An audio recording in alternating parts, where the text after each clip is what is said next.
আমি আবারও বলছি, 19শে জুলাই 1948-এর পরে যারা এসেছেন এবং আবেদন করে নাগরিকত্ব সার্টিফিকেট নেননি, তাদের প্রত্যেকে আবেদন করবেন। যারা 14 সালের 31শে ডিসেম্বরের মধ্যে এসেছেন তারা আবেদন করবেন। যারা সার্টিফিকেট পেয়েছেন তাদের করতে হবে না। এখানে আরো মজার ব্যাপার, যারা এসেছেন, আবার বলছি, যারা এসেছেন তারাই করবেন। যারা এখানে এসে জন্মেছেন তাদের করার সুযোগ নেই। বোঝা গেল কথা? এবার আমরা আসি, যারা আবেদন করবেন মনে করছেন, সেই করার ক্ষেত্রে এটা হচ্ছে ওয়েবসাইট ইন্ডিয়ান সিটিজেনশিপ online.nic.in। আপনি গুগলে যাবেন, গুগলে গিয়ে ভিজিট করুন ইন্ডিয়ান সিটিজেনশিপ online.nic.in। এখানে যাওয়ার পর আপনি ক্লিক করুন submit application for Indian citizenship under CA 2019, তারপর enter mobile number and provide captcha, click continue button. এগুলো শুনতে ভালো লাগছে না, আমি ছবিতে দেখাচ্ছি আপনাকে। এই দেখুন, প্রথমে আপনি বললাম ইন্ডিয়ান সিটিজেনশিপ .nic.in-এ যান। 2 নম্বরে কি বলেছিলাম, এই যে সাবমিট অ্যাপ্লিকেশন, এখানে ক্লিক করতে হবে। এই যে দেখুন, এখানে ক্লিক করুন, এই যে click to submit application for Indian citizenship under CAA. এখানে আপনি করার পর এইবার দেখুন লেখা আছে যেখানে এন্টার মোবাইল নম্বর, তারপর কন্টিনিউ বাটন। আপনাকে মনে রাখতে হবে, এই আইন অনুযায়ী আপনাকে আবেদন করতে গেলে আপনার যেরকম একটা মোবাইল নম্বর লাগবে, আপনার একটা ইমেল আইডি লাগবে। একটা মোবাইল নম্বর এবং একটা ইমেল আইডি। মোবাইল নম্বর এবং ইমেল আইডি দুটোতেই আপনার ওটিপি যাবে, দুটোতে ক্যাপচা দিতে হবে। তারপরে আপনার রেজিস্ট্রেশন প্রক্রিয়াটা কমপ্লিট হবে। প্রথমে রেজিস্ট্রেশন করা হবে, তারপরে আপনি যাবেন ফর্ম ফিল আপে। তাহলে রেজিস্ট্রেশন করতে কি লাগছে? একটা মোবাইল নম্বর এবং একটা ইমেল আইডি। আমি যদি প্রথম থেকে আবার যাই, এটা মূল জায়গা, এটা সবাই ছবি তুলে নিয়ে নেবেন। বলছি ইন্ডিয়ান সিটিজেনশিপ online.nic.in, এ হচ্ছে ওয়েবসাইট। সেখানে গিয়ে আপনি ক্লিক করুন, এইখানে ক্লিক করুন, ওটা করলে এটা আসবে। এখানে ক্লিক করলেই পরের পেজটা আসবে। খুব সুন্দর সিস্টেম। এখানে মোবাইল নম্বর দিন, ইমেল আইডি, মোবাইল নম্বর বলছে, মোবাইল নম্বর দিন, এই ক্যাপচা চেয়েছে, ক্যাপচা দিন, কন্টিনিউ করুন।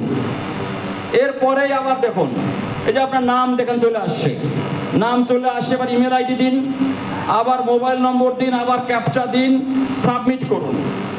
এইভাবে করলেই আপনার কিন্তু রেজিস্ট্রেশনটা হয়ে যাবে।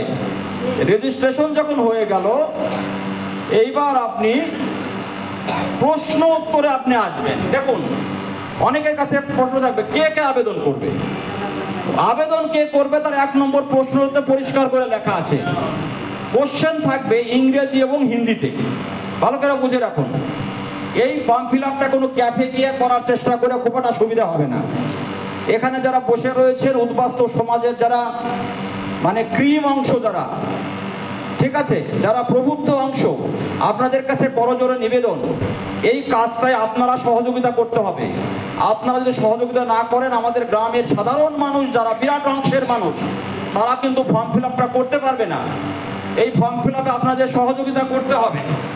এবং যেহেতু ভারতীয় জনতা পার্টি এই কাজটাতে উদ্বাস্তুদের এগিয়ে এসেছে, কাজে সেই পার্টির যারা নেতৃত্ব, তাদেরকে অনুরোধ করব, আপনাদের যারা কমিটেড যারা নেতৃত্ব রয়েছে, তাদেরকে বেছে বেছে আপনারা এই কাজে নিয়োগ করুন। কারণ অন্যরা তো করবে না, অন্যরা এখনো এই আইনের বিরোধিতা করে যাচ্ছে যে না, এটা করলে তোমার অমুক বাদ হবে, তমুক বাদ হবে, এই হবে, সেই হবে। কিন্তু আমি তো নিজে আবেদন করেছি, এখনো অব্দি আমার কোনো কিছু বাতিল হয়নি। আর কি, আমি যা যা অধিকার ছিল সবই ভোগ করে যাচ্ছি। তাহলে কারা আবেদন করবেন? প্রশ্ন হচ্ছে এটাই, did you enter India on or before 31/12/2014? 31/12/2014 মধ্যে যারা এসেছেন তারাই আবেদন করবেন। পরিষ্কার কথা, যারা এসেছেন তারা করবেন। ধরুন যদি ইয়েস করেন তাহলে পরের প্রশ্ন আসবে। যদি কেউ নো করেন, আমি পরীক্ষামূলকভাবে নো করেছিলাম, আমি 14 সালের আগে আসিনি মনে করেন, তাহলে উত্তর কি হবে? এইখানে সেটা লেখা আছে, উত্তরে লেখা আছে যে based on the response furnished by you are not eligible to apply for Indian citizenship under section 6B of the Citizenship Act 1955. অর্থাৎ এটা ভালো করে বুঝতে হবে, পার্ট 2 কনস্টিটিউশন অফ ইন্ডিয়ার 6 নম্বর ধারায় 6 এর বিতেই কিন্তু ওই যে বলা হয়েছিল 6 মাস থাকলে আপনি আবেদন করে, ওটাকেই অ্যামেন্ডমেন্ট করতে করতে করতে করতে এখানে এসছে, এই জন্য 6B বলা হচ্ছে। অর্থাৎ আপনি যদি 31শে ডিসেম্বরের মধ্যে না এসে থাকেন, যদি পরে এসে থাকেন, তাহলে কিন্তু আপনি আবেদন করতে পারবেন না।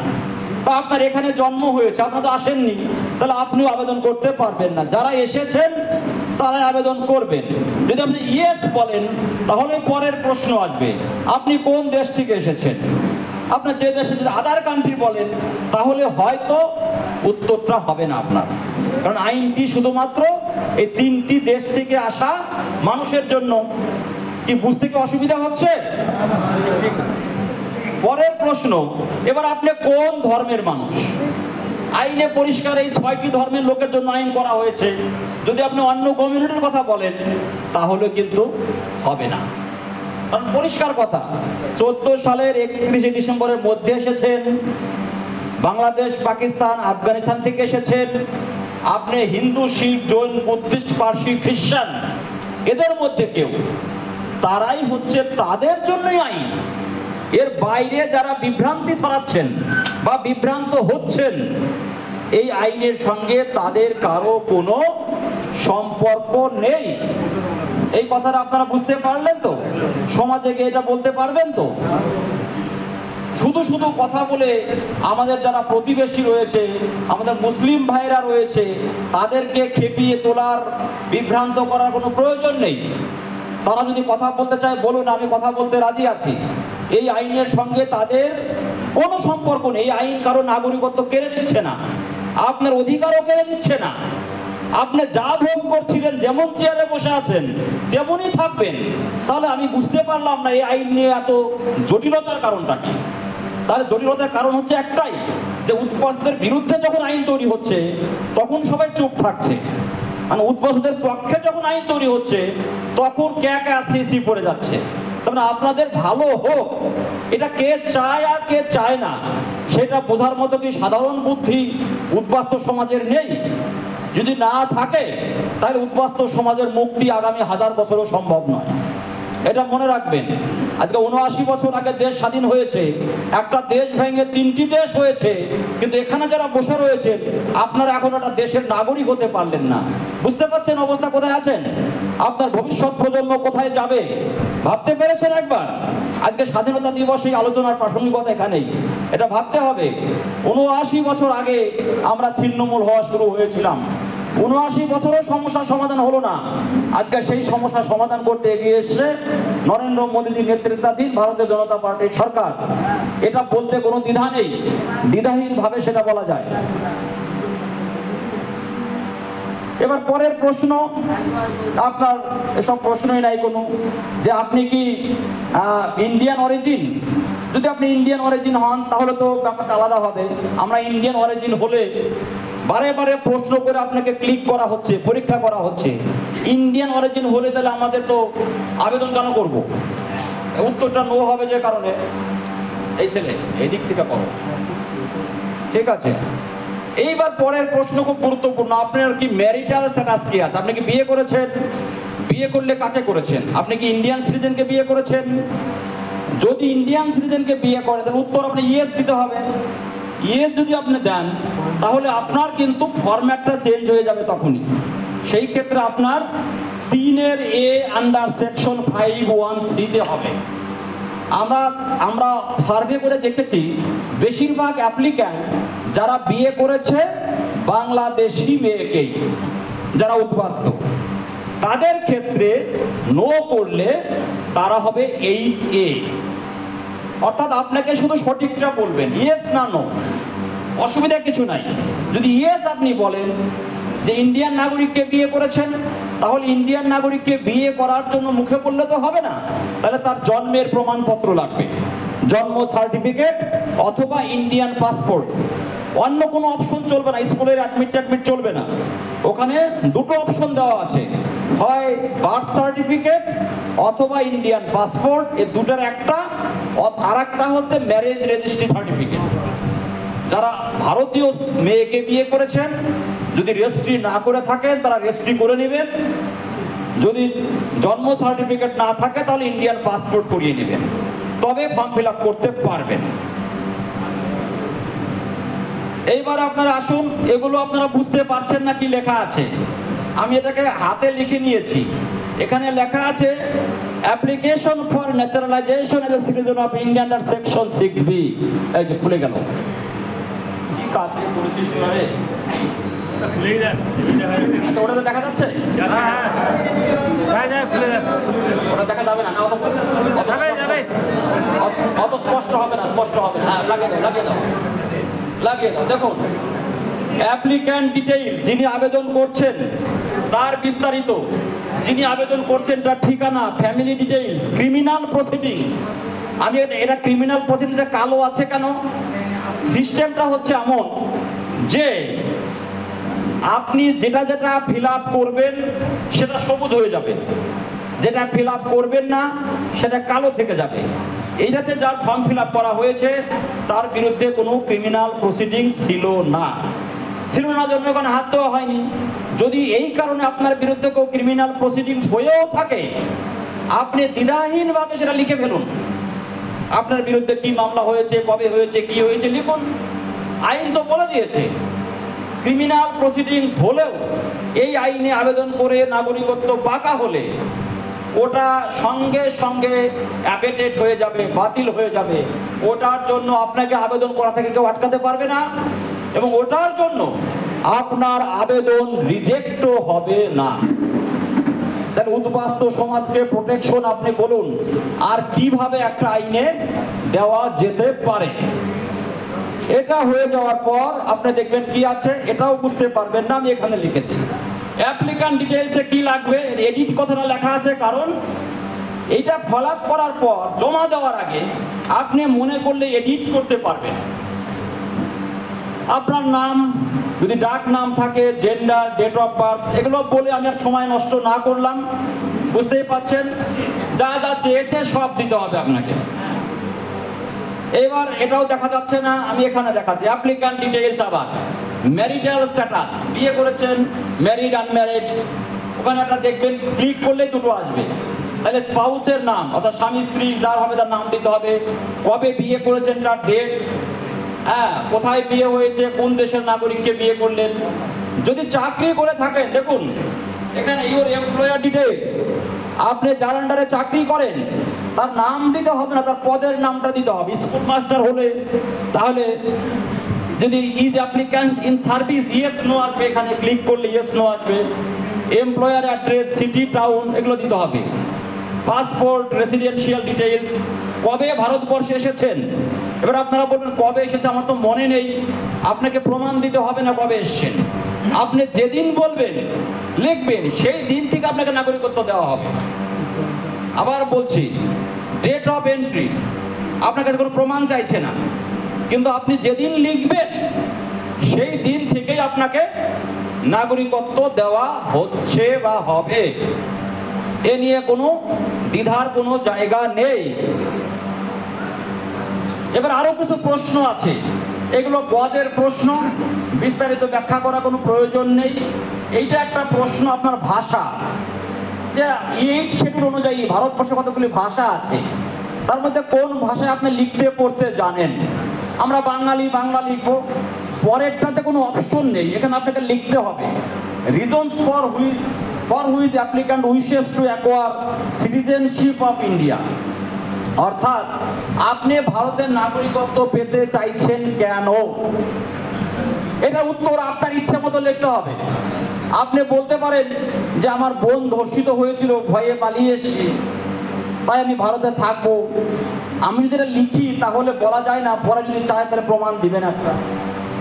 এজন্য আমরা সেফলি লিখেছি যে for the fear of religious persecution, আইনে লেখা আছে আমাদের religious persecution or fear of religious persecution, those who entered into India on or before 31st December 2014 are being exempted from the Passport Act and Foreigners Act.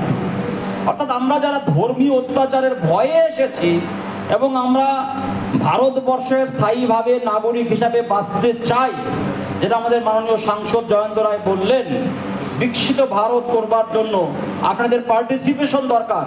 আমরা সেখানে participate করতে চাই, আমরা ভারতবর্ষে থাকবো নাগরিক হিসাবে, নাগরিকের মর্যাদা নিয়ে, অনুপ্রবেশকারী হিসাবে নয়, ইলিগাল মাইগ্রেন্ট হিসাবে নয়, শুধু ভোটার হিসাবে নয়, নাগরিক হিসাবে থাকবো। সেইটা আপনাকে লিখে দিতে হবে, এটা আপনার ভাষায় লিখতে হবে। এরপরে যে ছবিটা দেখতে পাচ্ছেন এখানে আমি দেখাচ্ছি পরে, এখানে অপশন রয়েছে। আর একটি জায়গা হলো দেখবেন যে আপনাকে আবেদন করতে গেলে কত করে এফিডেভিট দিতে হয়, তার মধ্যে একটা এফিডেভিটে আপনাকে কেউ ক্যারেক্টার সার্টিফিকেট দিবে। বুঝতে হবে আমাদের দেশে ভারতবর্ষকে ডিস্টেবিলাইজ করবার জন্য পৃথিবীর বিভিন্ন দেশের বিভিন্ন সন্ত্রাসবাদী সংগঠন অতি সক্রিয়। যেহেতু নাগরিকত্ব দেওয়া হচ্ছে এই মানুষদের, আমাদের নাম ব্যবহার করে, আমাদের ধর্ম ব্যবহার করে অনেক মানুষ এই সমাজে ভারতের নাগরিকত্ব গ্রহণ করে সমাজের ক্ষতি করতে পারে। সেই কারণে কি করতে হবে, যিনি নাগরিকত্বের জন্য আবেদন করবেন তার এলাকার কোনো ভারতীয় নাগরিক তার একটা ক্যারেক্টার সার্টিফিকেট দিবেন। তাহলে যিনি ক্যারেক্টার সার্টিফিকেট দিলেন তাহলে তারও খানিকটা দায় থেকে গেল। একজন ভারতের রেসপন্সিবল সিটিজেন, তিনি যাকে চিনবেন না তাকে তো আর ক্যারেক্টার সার্টিফিকেট দেবেন না। সেখানেও কিন্তু একটা চেকিং পয়েন্ট আমাদের থেকে গেল। যারা আবেদন করবেন তারা প্রত্যেককে একটা ক্যারেক্টার সার্টিফিকেট নিতে হবে। তাই প্রতিবেশীদের সঙ্গে সুসম্পর্ক আমাদের আছে, থাকবে আশা করি, না থাকলেও সম্পর্ক ভালো রাখবেন। মনে রাখবেন প্রতিবেশী আমাদের পরম আত্মীয়, বিপদে আপদে প্রতিবেশী সবার আগে আসবে। কাজে এই সার্টিফিকেট কিন্তু আপনাকে চেনে জানে ওই এলাকারই কিন্তু কোনো ভারতীয় নাগরিক সে দেবে। ঠিক আছে কথা? তাদের কাছ থেকে সার্টিফিকেট নেবেন, ফটোর এখানে ক্লিক করবেন, ফটো ওখানে আপলোড হবে। ফটো আপলোডের কনসেপ্ট আমি বলে দেব। একটা রঙিন ফটো তুলবেন পাসপোর্ট সাইজের, একটা সিগনেচার লাগবে। সেটাকে যারা কম্পিউটার জানেন তারা বুঝবেন। 20 কেবির মধ্যে সেটাকে আনতে হবে। 20 কেবির বেশি হলে নেবে না। এইখানে লেখা আছে 50 কেবি, কিন্তু আমরা দেখেছি 20 কেবির বেশি হলে নেয় না। 20 কেবির মধ্যে ফটো, 20 কেবির মধ্যে সিগনেচার করে এখানে আগের থেকে আপনি ফাইল করে রাখতে হবে। ওখানে ক্লিক করলে দেখবেন আপলোড হয়ে গেছে। তারপর আপনার অ্যাপ্লাইং কান্ট্রি ইন্ডিয়াতে করে দিলেন, আপনার ফর্ম ফিল আপ হয়ে গেল। ফর্ম ফিল আপ হয়ে যাওয়ার পর এইবার আপনার ডকুমেন্ট আপলোড করতে হবে। কি কি ডকুমেন্ট দিতে হবে দেশের আইনে বলাই রয়েছে। আইনটা কাদের জন্য? না, যারা ওই 3টি দেশ থেকে এসেছেন তাদের জন্য। তা আপনি যে বাংলাদেশ থেকে এসেছেন তার একটি ডকুমেন্ট দিতে হবে, যে কোনো ডকুমেন্ট। 9 রকমের ডকুমেন্টের কথা আছে, যে কোনো একটা দিবেন। এবং কোন ডকুমেন্ট দিচ্ছেন সেইটাকে ক্লিক করলে তার যেখানে 7 লেখা আছে, এখানে 7 নম্বর বলা আছে। ডকুমেন্টটা কেমন হবে? ডকুমেন্টটা যেন পড়া যায়, বোঝা যায় এমন ডকুমেন্ট হতে হবে। কিরকম বিষয় দেখুন, এখানে শিডিউল 1A এখানে আপনি চুজ ফাইলে আপনি ক্লিক করবেন। ক্লিক করলে আপনি কি ডকুমেন্ট, এখানে দেখাচ্ছে না ডিট পিডিএফ, লেখাচ্ছে না ডিট পিডিএফ। ডিট মানে জমির দলিল, যে 7 নম্বর, এটা 7, land of tenancy record in Afghanistan আর বাংলাদেশ, এমনি লেখা চলে আসবে অটোমেটিক। দারুণ মজার ব্যাপার। আবার আপনি ইন্ডিয়াতে এসছেন 14 সালের আগে, সেখানে আপনি চুজ ফাইল করুন। আপনি কি দিচ্ছেন, যে 5, যেখানে 5 নম্বরের রেশন কার্ড আছে, উনি রেশন কার্ড দিয়েছে, হয়ে গেছে। এবং তারপরে এফিডেভিট দিতে হবে, আপলোড ডকুমেন্ট আপলোড করে দিলেন আপনি। তারপরে আপনাকে টাকা জমা দিতে হবে। এখানে সব QR কোড দেওয়া আছে, 50 টাকা জমা দিবেন। তারপরে আপনাকে স্ট্যাটাস দেখাবে। এটা কি লেখা আছে আমি এখানে লিখে দেখাচ্ছি। এই দেখুন, স্ট্যাটাস অফ সাবমিটেড অ্যাপ্লিকেশন।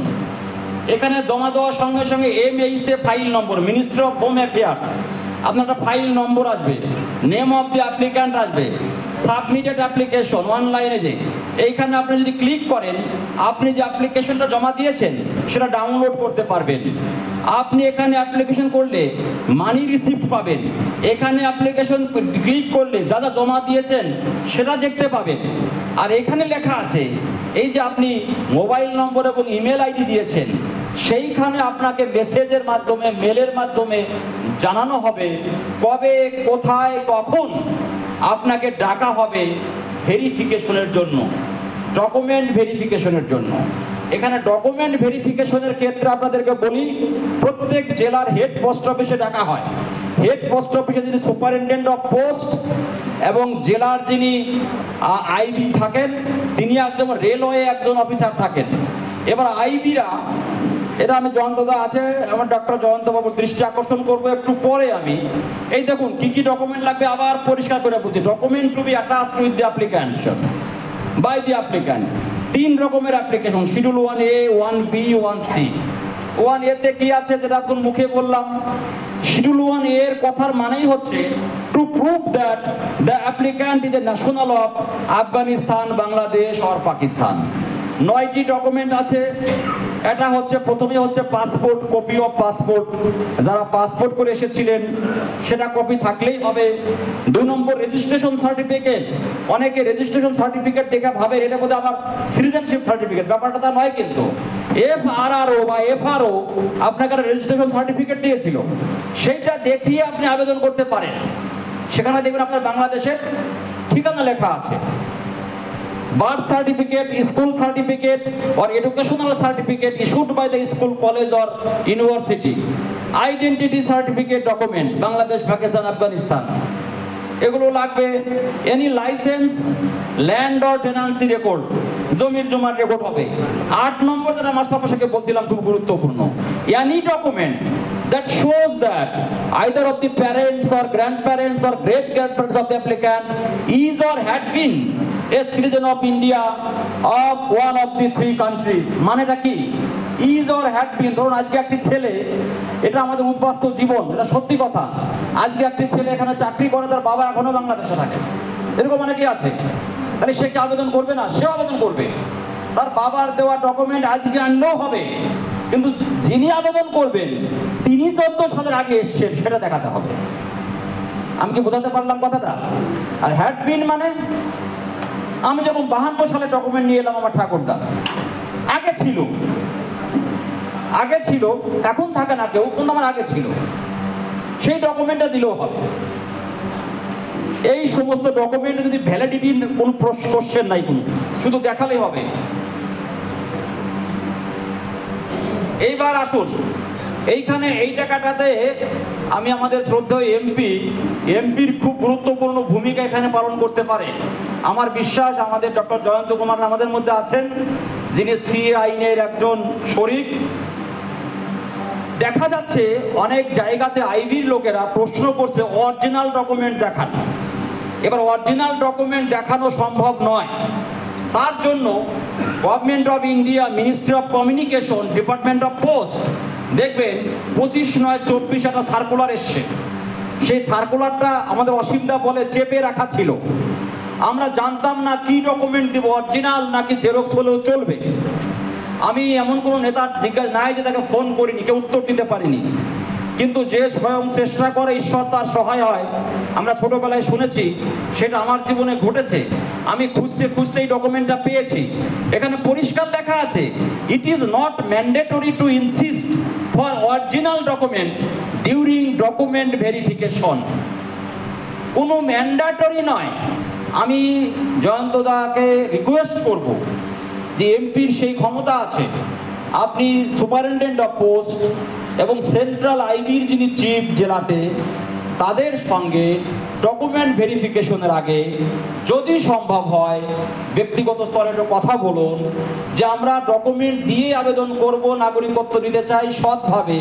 শুধু অযথা প্রশ্ন করে সাধারণ মানুষের মনে যেন অযথা ভীতির পরিবেশ তৈরি না করেন, কারণ এমপিরা বললে তারা সেটা যথাযথ গুরুত্ব দিতে বাধ্য। বাকি কথা আমি ডক্টর জয়ন্ত কুমার রায়ের সঙ্গে পরবর্তীকালে বলবো। এবং এখানে এটা থাকুক আপাতত। এই যে দেখুন ডকুমেন্ট আনবেন, বাংলাদেশের জমির দলিল, এই দেখুন 4 আনার দলিল, 4 আনা 4 আনা পাকিস্তান পিরিয়ডে, আমার ঠাকুরদার নাম শ্রী সত্যচরণ পালা টিপসই দিয়েছে। তারিখ দেখুন 13/10/52, সেই সময় জমি বিক্রি করেছিল।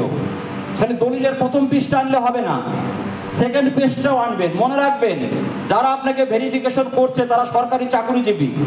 সরকারি চাকরি করা কিন্তু খুব সহজ কাজ নয়। তার ভেরিফিকেশনের মাধ্যমে একটা মানুষকে নাগরিকত্ব দেওয়া হবে, তারও এভরি রাইটস আছে আপনার প্রত্যেকটা ডকুমেন্টকে খুঁটিয়ে নাটিয়ে পরীক্ষা করার।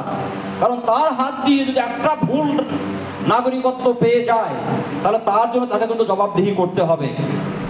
কাজে আপনারা মনে রাখবেন, আমাদের পক্ষ থেকে, আমাদের এমপির পক্ষ থেকে সব রকম সহযোগিতা করা হবে, কিন্তু আপনারাও চেষ্টা করবেন অন্তত পক্ষে ডকুমেন্টটা যেন পড়ার মতো হয়, বোঝার মতো হয়, এমন একটা জিনিস হয়, বিশ্বাসযোগ্য হয়।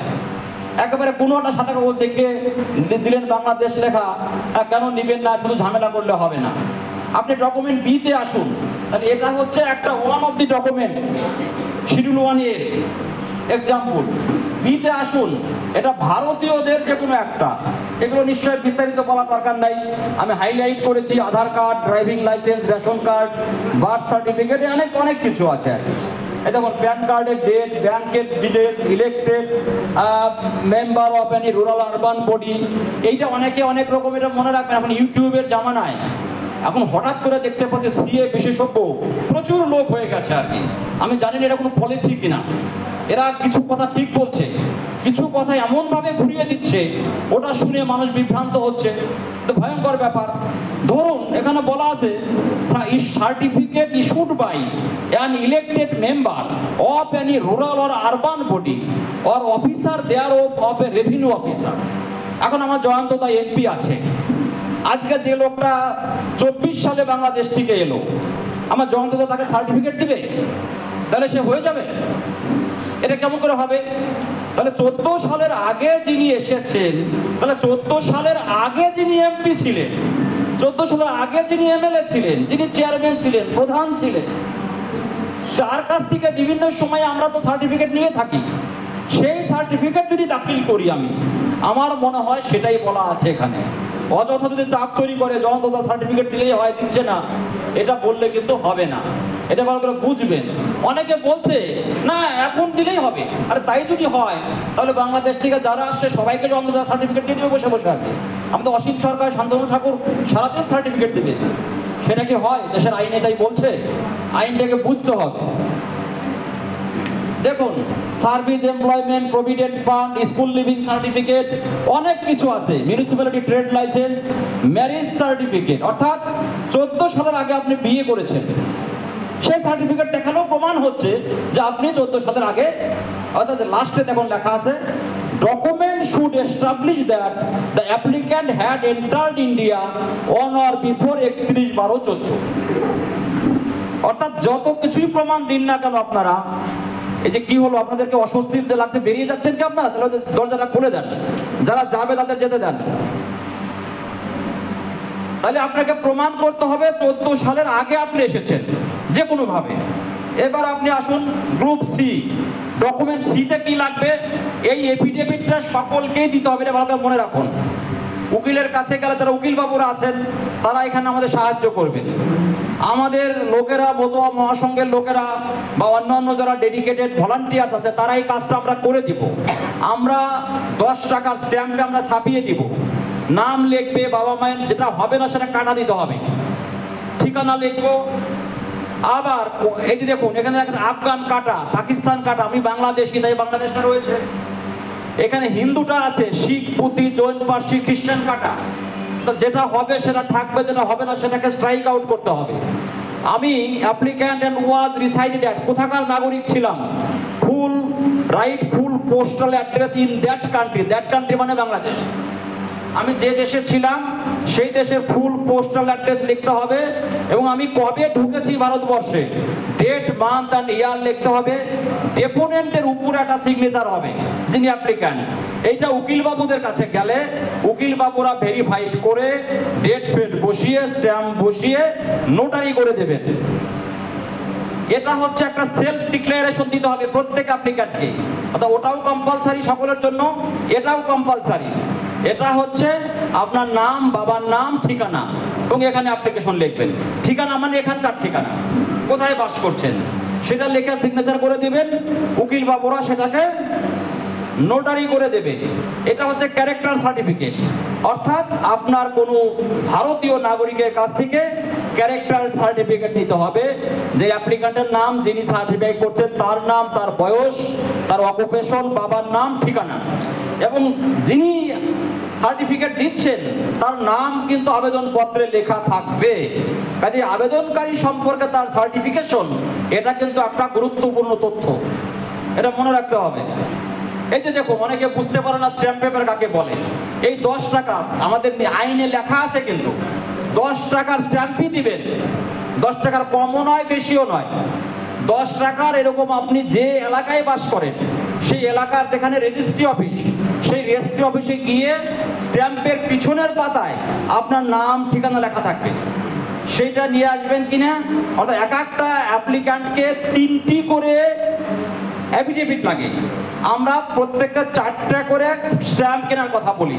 যদি একটা প্রিন্ট আউটের সময় একটু নষ্ট হয়, 4টে করে স্ট্যাম্প কিনবেন, এখান থেকে আমরা ছাপিয়ে দেব। আমাদের সেই কৌশল থাকবে, আমাদের সেই ব্যবস্থা থাকবে। উকিল বাবুদের কাছে গিয়ে আপনারা সেটাকে নোটারি করে আনতে হবে। তাহলে আপনাকে আবেদন করতে গেলে এই নোটারি করা এফিডেভিট লাগছে, একটা বাংলাদেশি ডকুমেন্ট লাগছে, 14 সালের আগে এসছেন তার একটা ডকুমেন্ট লাগছে, এবং আর একটা ডকুমেন্ট লাগবে মোস্ট ইম্পর্টেন্ট, সেটাকে বলছে ইলিজিবিলিটি সার্টিফিকেট। যা ফরম্যাট লেখা আছে, কি লেখা আছে? Certificate from the locally রেপুটেড community institution. অর্থাৎ আপনি যে হিন্দু, লোকালি রেপুটেড কোনো কমিউনিটি ইনস্টিটিউশন, যেমন অল ইন্ডিয়া মতুয়া মহাসংঘ, উত্তরবঙ্গ মতুয়া মহাসংঘ, যাই বলি, আমরা সার্টিফিকেট দিতে পারি। ভারত সেবাশ্রম সংঘ, রামকৃষ্ণ আশ্রম যদি মনে করে দিতে পারে। আপনারা চেষ্টা করুন লোকালি নিতে। যদি কেউ সার্টিফিকেট না পান, আপনাদের দ্বিধাগ্রস্ত হওয়ার কোনো দরকার নেই, আমরা সার্টিফিকেট দেবো বলছি। এর জন্য আপনাদের একটি পয়সা কাউকে দিতে হবে না। আমরা নিজেরা উদ্বাস্তু সমাজের মানুষ, আপনাদের আশীর্বাদে আমরা চাকরি বাকরি করি। যত পয়সাই খরচ হোক, যেমনই পরিস্থিতি তৈরি হোক, বিনা পয়সাতে এই পরিষেবাটা আমরা দেব। এই সার্টিফিকেট আমরা আপনাদের দেব, আপনারা নিশ্চিন্তে থাকুন। এর জন্য আপনাদের কারো কাছে হাঁটু ভেঙে জোরহাত করে পড়তে হবে না, এই সার্টিফিকেট দেওয়া হবে। তাহলে এগুলো আপনাকে লাগছে, আবেদন করতে কি লাগছে আবারও বলতে, শিডিউল 1A আপনি বাংলাদেশ থেকে আসছেন তার একটা প্রমাণ, 1B আপনি 14 সালের 31 ডিসেম্বর আগে এসছেন তার একটা প্রমাণ, এবং সিতে এফিডেভিট এবং একটা ধর্মীয় সার্টিফিকেট। এটা হয়ে গেলেই আপনার ফর্ম ফিল আপ প্রক্রিয়াটা হবে। তাছাড়া কিন্তু আপনি খালি ক্যাম্প শিবির করে বসলেন আর দলে দলে লাইন ধরে ফর্ম ফিল আপ করবে, তা কিন্তু হবে না। এগুলো লাগবে, আপনার পাসপোর্ট সাইজের ফটো লাগবে, সিগনেচার লাগবে, এসব কিন্তু লাগবে। এবার আসি এসআইআর। শুনেন, এসআইআর নিয়ে বিভ্রান্ত হওয়ার কোনো কারণ নেই। এটা বলতে চাই না আমি, তবু বলতে হয়। আমরা এমন একটা শাসনে বাস করছি, অযথা বিভ্রান্তি তৈরি করার একটা শাসন প্রক্রিয়ার মধ্যে আছে। এসআইআরটা কিচ্ছু নয়, আবার কিছুই না, নাথিং। Special intensive revision. এই এসআইআর প্রথম হচ্ছে না ভারতবর্ষে বা পশ্চিমবঙ্গে, এর আগেও 13 বার এসআইআর হয়েছে। আমরা যখন ছাত্র জীবনে ছিলাম, আমরা যখন পরীক্ষায় উত্তরপত্র লিখেছি, 5 মিনিট সময় পেলে জমা দেওয়ার আমরা রিভিশন করতাম খাতাটা, যে উত্তর তো লিখলাম, কোশ্চেন নম্বরটা ঠিক লিখেছি কিনা, অর্থাৎ ভুল থাকলে সেটাকে শুধরে নেওয়া। এখানে এসআইআরে আপনার সম্পর্কে সমস্ত তথ্য বিএলআরওদের কাছে আছে, প্রি প্রিন্টেড, আগে থেকেই আছে। কি আছে? ইলেক্টরস নেম, আপনার নাম আছে, আপনার এপিক নম্বর, আপনার অ্যাড্রেস আগে থেকে লেখা আছে, আপনার সিরিয়াল নম্বর, পার্ট নম্বর এবং নাম। এসিপিসি, এসিপিসি মানে অ্যাসেম্বলি কনস্টিটিউয়েন্সি, পিসি মানে পার্লামেন্টের কনস্টিটিউয়েন্সি। আপনি কোন লোকসভার, কোন বিধানসভার, সব কোন স্টেটের, প্রি প্রিন্টেড। এই যে আপনার ওল্ড ফটো, আপনার ফটো থাকবে একটা, এই ডান দিকে আপনাকে একটা কারেন্ট ফটো আপনার থেকে নিবে, সেটা পেস্ট করবে। বোঝা গেল কথা? অর্থাৎ তাহলে আমাদের চিন্তাটা কোথায়? এসআইআর হলে বলুন দেখি আর কি, এসআইআর হলে আমাদের অসুবিধাটা কি? সব তো তথ্য আছে, বাকি যেগুলো বলছে আপনার date of birth, Aadhaar, mobile, বাবা মায়ের ডিটেলস নেবে, স্বামী স্ত্রী ডিটেলস, আর তো কিছু নয়। এরপর আপনাকে একটা ডিক্লারেশন দিতে হবে। এই ডিক্লারেশনটাতে আমাদের সিটিজেনশিপ অ্যামেন্ডমেন্ট একটা উদ্বাস্তুদের জন্য কাজ করবে। আপনাকে প্রথম ডিক্লারেশন দিবেন, আমি 18 বছরের বেশি বয়স, আমি ওই ঠিকানায় বাস করি এবং আমি ভারতের নাগরিক। আপনি এবার ক্লিক দেন, কেন ভারতের নাগরিক? নাগরিকত্ব আইন কি বলে যে না, কারণ I was born in India before 1787 আগে জন্মালে আপনি যেই হন না কেন জন্মসূত্রে ভারতের নাগরিক। আপনি যদি সেটা হয়ে থাকেন এখানে ক্লিক করুন, ডকুমেন্ট দিবেন। আপনি যদি 87 সালের 1 জুলাইয়ের পরে জন্মে থাকেন এবং 2 ডিসেম্বর 2004 সালের মধ্যে জন্মে থাকেন, তাহলে সেখানে ক্লিক করুন। আপনার বয়স তো প্রমাণ দিচ্ছে আপনি কখন জন্মেছেন, তাহলে আপনার বাবা মায়ের প্রমাণ লাগবে। নাগরিকত্ব আইন তো মোদিজি করেনি, এটা এই আইন তো করেছে রাজীব গান্ধী। ব্যাপারটা বুঝতে হবে, কিন্তু এই আইন কিন্তু মোদিজি করেনি, এটা রাজীব গান্ধী আইন করেছে। উদ্বাস্তু সমাজের মানুষ মনে রাখেন, তখন কিন্তু আপনার জন্য কেউ কান্নাকাটি করেনি। পরেরটা বলছে আপনার জন্ম যদি এই 2/12/4 পরে হয়, এই আইন যখন তৈরি হয় তখন মাননীয় কেন্দ্রের রেলমন্ত্রী ছিলেন, আপনারা দেখবেন প্রমাণ আছে, তিনি কাগজ ছুঁড়ে মারছেন, তিনি এনআরসি চাইছেন, আর আজকে বলছেন আমি এসআইআর হতে দেব না। এটা উদ্বাস্তু সমাজের মানুষকে একদিন সিএ হতে দেব না বলছিল, এখন সিএ হয়েছে। সিএ এর মধ্য দিয়ে মানুষরা নিরাপত্তা পাবে, তাদেরকে বিভ্রান্ত করছে। এবার যদি কিছু না দিতে পারেন আপনি, তাহলে এখানে বলা আছে I have acquired Indian citizenship by registration অথবা ন্যাচারালাইজেশন। যিনি বিয়ে করেছেন ইন্ডিয়ান নাগরিককে তিনি রেজিস্ট্রেশন, যিনি সবটাই বাংলাদেশি তিনি ন্যাচারালাইজেশন। যারা আমরা এই 3টা ক্রাইটেরিয়া কোনটার মধ্যেই পড়বো না, আমরা নাগরিকত্ব আবেদন করব। আবেদন করলেই কি হবে, আমাদের নাম কাটা যাওয়ার আর কোনো সম্ভাবনা থাকছে না। যারা নতুন ভোটার তারা বলবে I am applying for inclusion my name, এবং পরে একটা আপনার সিগনেচার করে দিবেন। এই তো এসআইআর। হ্যাঁ, এসআইআর নিয়ে এত আলোচনা হচ্ছে, মনে হচ্ছে হিমালয়ান পর্বত, এটা বিরাট কিছু মনে হয় হচ্ছে আর কি। যে এসআইআরে যারা এই দেশেরই মানুষ, ব্যাপারটা বুঝুন, পরিষ্কার কথা, যারা এই দেশেরই মানুষ, যাদের সঙ্গে সি এর সম্পর্ক নাই, তাদের তো কোনো ভয় নেই, কোনো ভয় নেই। ভয় কাদের? আমাদের মতো লোকেদের। সেই ভয় দূর করার উপায় কি? উপায় হচ্ছে সিএতে ফর্ম ফিল আপ। তাহলে অসুবিধা কোথায় থাকলো? তাহলে অসুবিধাটা কোথায়? কাজে অযথা এই সমস্ত বিভ্রান্তিমূলক কথাতে প্ররোচিত হবেন না। এবার দেখুন, অনেক সুযোগ দিয়েছে, যারা এই দেশেরই মানুষ তাদের কাছে এই ডকুমেন্ট দেওয়া কোনো ব্যাপার নয়। 11টা ডকুমেন্ট দেওয়া কিচ্ছু ব্যাপার নয়। কি আছে? আইডেন্টিটি কার্ড, পেনশন পেমেন্ট, এগুলো any identity card, document issued by government, bank, post office, LIC, birth certificate, passport, matriculation certificate, permanent residential certificate issued by the competent state authority, forest right certificate, SC ST OBC or any kind of caste certificate, NRC certificate যারা আসামে হয়েছে, family registered certificate, any land house allotment certificate. অর্থাৎ যারা এই দেশেরই মানুষ তাদের তো কোনো প্রবলেম নেই। এবং উদ্বাস্তু সমাজের মধ্যেও যারা 87 আগে জন্মেছে তাদেরও কোনো প্রবলেম নেই। যারা লেখাপড়া করেছে তাদেরও সমস্যা নেই। কিন্তু বিরাট সংখ্যক মানুষ আছে যাদের লেখাপড়াও নেই, কাস্ট সার্টিফিকেট নেই, জমির দলিলও নেই। তাদের উপায় কি? তাদের উপায় হচ্ছে সিএতে নাগরিকত্ব করুন, সার্টিফিকেট পান, ভারতবর্ষের নাগরিক হিসাবে, একজন গর্বিত ভারতবাসী হিসাবে মাথা উঁচু করে নাগরিকত্বের সম্মান নিয়ে স্থায়ীভাবে ভারতে বসবাস করুন এবং ভারতের শ্রীবৃদ্ধির জন্য নিজেকে নিয়োজিত করুন। এই হচ্ছে আমার বক্তব্য। আপনারা তখন শুনলেন, অনেকক্ষণ থেকে শুনছেন, আপনাদের অসংখ্য অসংখ্য ধন্যবাদ। মানে এত সময় শোনার কারো ধৈর্য থাকে না, তবু আর কি এর থেকে তাড়াতাড়ি আমি বলতে পারতামও না, তাড়াতাড়ি করে বললাম। এই হচ্ছে প্রক্রিয়া, ঠিক আছে। এইবারে যারা আপনারা বুঝে গেছেন তারা বাইরে চলে যাবেন। যদি কারো প্রশ্ন থাকে, দাঁড়ান একটু বসেন, যাদের আর কিছু